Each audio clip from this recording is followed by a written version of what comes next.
Hello, bachcho. Let's see this question. This question says a simple pendulum of length L and mass M is initially at its lowest position. तो यहाँ पे हमें क्या दिया हुआ है? एक सिंपल पेंडुलम है, ठीक है। हम मान लेते हैं कि इसकी स्ट्रिंग का कुछ मास नहीं होगा, इसकी लेंथ है L और ये बॉब का मास है M। ये इनिशियली अपनी लोएस्ट पोजीशन पे है। It is given the minimum horizontal speed necessary to move in a circular path about the point of suspension. तो पॉइंट ऑफ सस्पेंशन के अबाउट अगर ये सर्कुलर इसको अगर हम हॉरिजॉन्टल स्पीड दे देते हैं, let's say v, minimum horizontal speed इसको दी गई है सो दैट ये एक सर्कुलर पाथ फॉलो कर सके, ठीक है, about the point of suspension. Let's say ये पॉइंट है ओ, इसके अबाउट ये एक सर्कुलर पाथ फॉलो कर सके। तो ये जो मिनिमम स्पीड हमें देनी पड़ेगी इसको, ये कितनी होगी?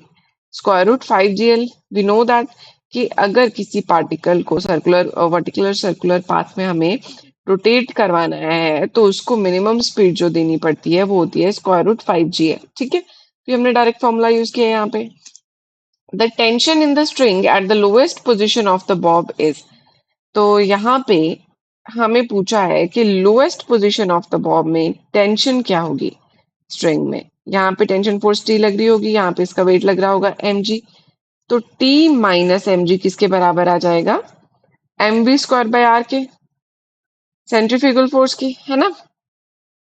अब देखो टेंशन की वैल्यू हमें फाइंड करनी है, तो ये आ जाएगा M G plus M V square by R. अब वी स्क्वायर की वैल्यू यहाँ पे पुट करेंगे, कहाँ से? इससे।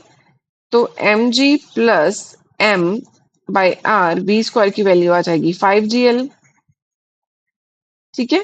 और यहाँ पे देखो जो आर है, basically M V square by R जो हम लेते हैं, आर रेडियस है और यहाँ पे रेडियस की जगह क्या है? Length L.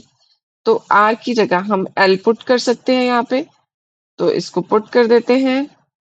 ये आ गया एल, तो एल से एल कैंसिल हो जाएगा, ये आ गया 5mg प्लस mg यानी कि 6mg, ठीक है। तो 6mg हमारा आंसर है।